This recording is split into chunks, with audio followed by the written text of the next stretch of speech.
I'm John Richards, Publications Director of Atheist Alliance International. Thank you for inviting me to speak on this subject, which is, can we be good without God? Well, firstly, there's two claims in that statement. Firstly, the claim is that there is a God, that God exists. And then secondly, the claim that he, she, or it is the source of goodness. Well, there's no evidence for God's existence. So that's a bad start for those who wish to make the second claim. Anyway, what is goodness exactly? Well, I contend that it's behavior that facilitates the success of Homo sapiens, our species. We are a social species. And species success means increasing the population size and conquering more territory. We do that. We are very clearly being successful. The world population is 7.7 billion at April 2019. And we inhabit all of the areas of planet Earth that have access to water. Plus, we have shown we can survive under the sea, on the moon, and in space. Therefore, we do have goodness.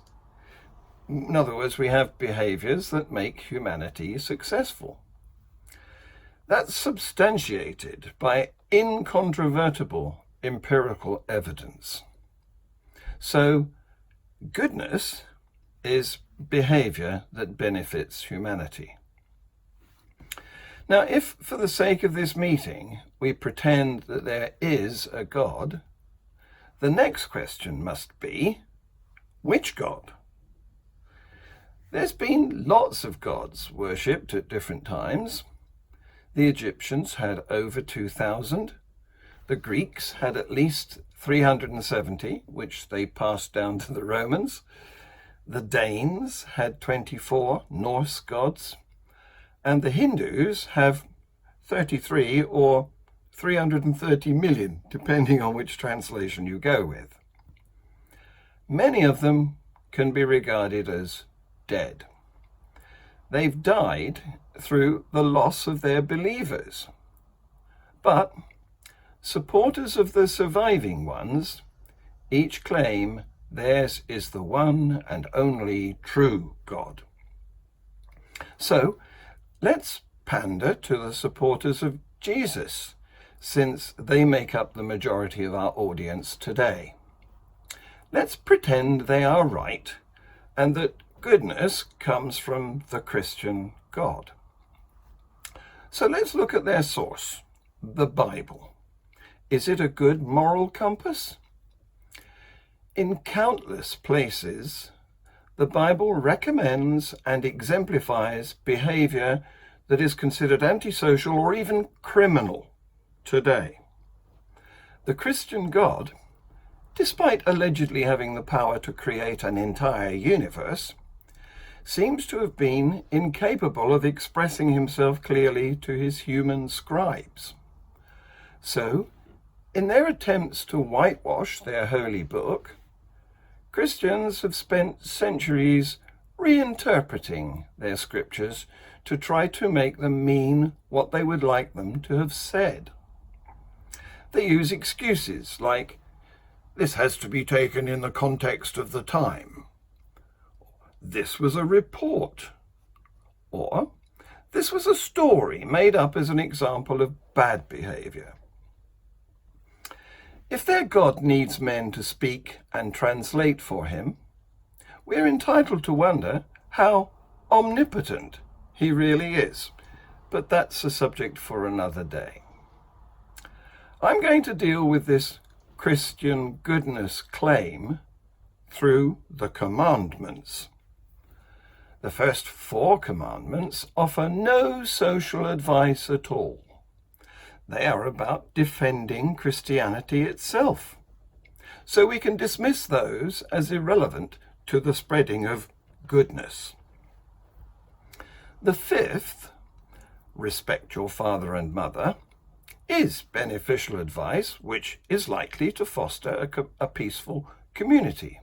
But in the New Testament, Jesus himself contradicts it by saying, "Do not assume that I have come to bring peace to the earth. I have not come to bring peace, but a sword. For I have come to turn a man against his father, a daughter against her mother, a daughter-in-law against her mother-in-law." That's inconsistent with the fifth commandment. Inconsistent advice is no advice at all.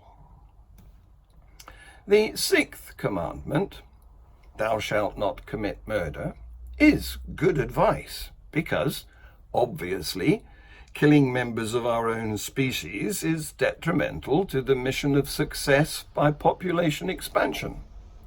So that gives an evolutionary explanation for the reason that murder is considered to be a bad idea. But it's not a Christian idea. It's a moral universal.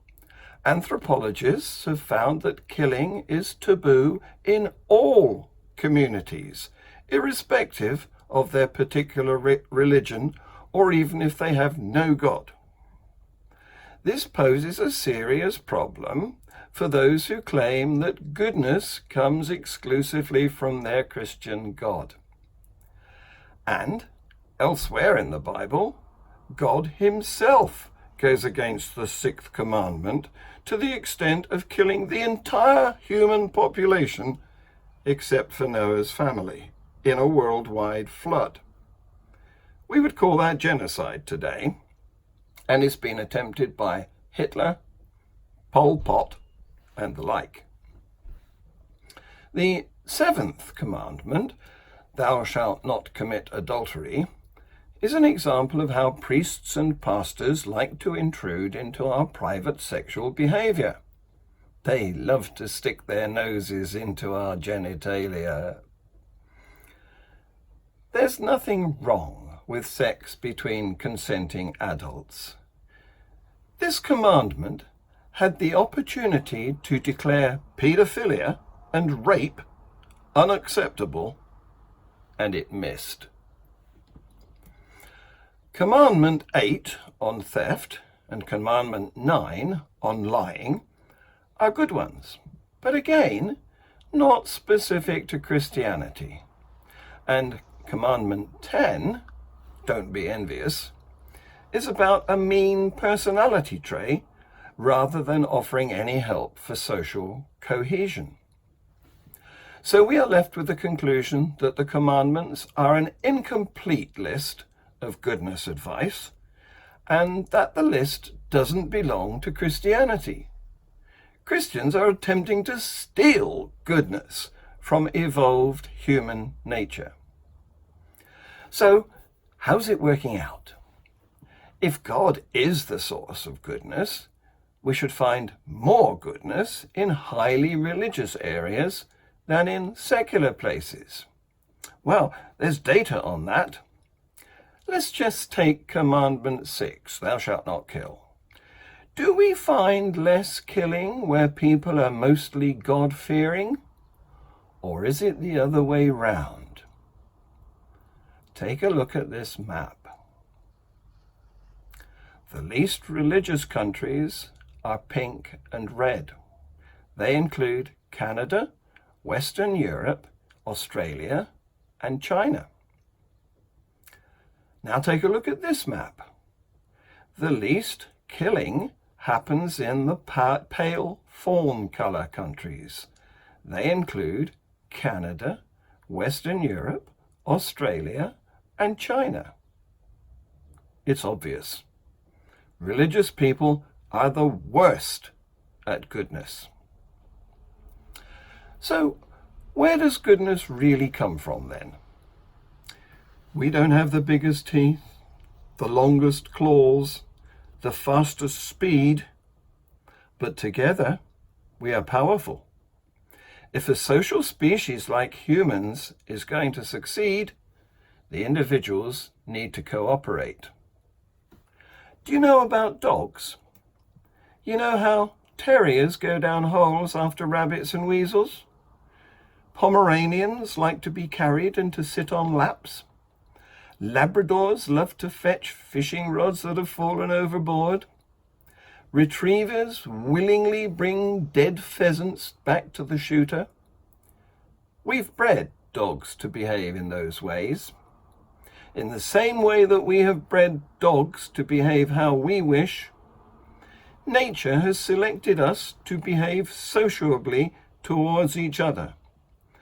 Those of us who are best at nurturing and providing for the young are likely to leave behind more offspring who will inherit our useful characteristics.